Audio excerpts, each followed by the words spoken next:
Iconic movie recap is here. Today we talk about a movie called Love and Thunder. The movie begins as Gorr, the last of his people, spends his days striving to survive on a barren desert with his daughter Love. He prays to his god Rapu for help, but Love soon dies of starvation. Just as he begins to hear a voice calling out to him in the distance, Gorr discovers an oasis where he finds Rapu, who had killed the latest wielder of an ancient weapon known as All Black the Necrosword. Rapu makes fun of Gorr for his helplessness and refuses to provide any assistance. Feeling betrayed, Gorr claims the Necrosword and beheads him, and vows for the elimination of all gods. Thor continues his adventures with the Guardians of the Galaxy, responding to distress calls across the universe while working to get back in shape. However, Thor remains discontent with where he is in life, and intends to retire. An influx of distress calls regarding Gorr emerge, one of them being from Sif, who had hunted him down. Thor and Korg respond to Sif's call, parting ways with the Guardians who leave to respond to the others. They find a defeated Sif with her arm severed, who warns them that Gorr will attack New Asgard next. Meanwhile, Dr. Jane Foster undergoes treatment for stage 4 cancer. Efforts to research for a cure prove futile and she begins to lose hope, but Foster becomes inspired to travel to New Asgard in hopes that their magic can help eliminate the cancer. As Thor has unknowingly enchanted it to protect Foster while they were together, Mjolnir becomes drawn to her presence, fusing itself back together and imbuing her with the powers of the mighty Thor. That night, Gorr uses the Necrosword to swarm New Asgard with shadow monsters. Thor, Korg, and Sif arrive to confront them, as does King Valkyrie and Foster, who Thor is surprised to see. While they were able to repel the monsters, Gorr escapes with Asgard's children, including Heimdall's son Axel. Thor communicates with Axel and deduces that the children are in the Shadow Realm. Knowing that Gorr's strength would be at its peak there, Thor, Foster, Valkyrie, and Korg travel to Omnipotent City to warn Zeus of Gorr and ask for an army to help fight him. Unconvinced that Gorr is a threat to Omnipotent City, Zeus instead has Thor captured, forcing the others to intervene and fend off Zeus' men.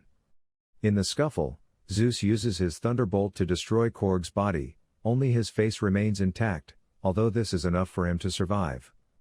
Enraged, Thor uses the Thunderbolt to impale Zeus in the chest, which Valkyrie steals as the group escapes to confront Gorr in the Shadow Realm. On the way, Thor learns of Foster's cancer diagnosis, and the two rekindle their relationship. Upon arrival, they attempt to locate the children, only to realize that they had fallen for a trap. Gorr intended to take Stormbreaker in order to utilize the Bifrost Bridge to access Eternity, where he can wish for the extinction of the gods. They battle Gorr and his shadow monsters once more, but are forced to flee back to New Asgard once Valkyrie and Foster are weakened. Before Stormbreaker can be transported across the Bifrost, Gorr steals it. Thor is informed that the effects of Mjolnir are aggravating Foster's cancer, and he urges her to stay behind to recover. Valkyrie is also unable to continue fighting, leaving the Thunderbolt in Thor's possession so that he can fight Gorr again. At the center of the universe, Gorr begins opening Eternity's gate with Stormbreaker. Thor arrives and imbues the children with the power of Thor, giving them enough strength to overcome the remaining shadow monsters. Gorr gains the upper hand against Thor. Having sensed his distress, Foster decides to wield Mjolnir again despite her weakened condition and join the fight. Thor gives Foster ample time to use Mjolnir to shatter the Necrosword into pieces, dooming herself and Gorr.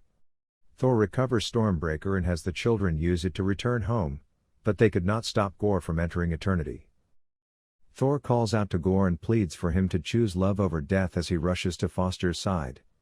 Their love reminded him of the love he had for his daughter, thus deciding to use his wish to resurrect love. Foster soon succumbs to the cancer, vanishing into Valhalla. Thor accepts Gorr's request to take custody of Love before he dies from the Necrosword curse.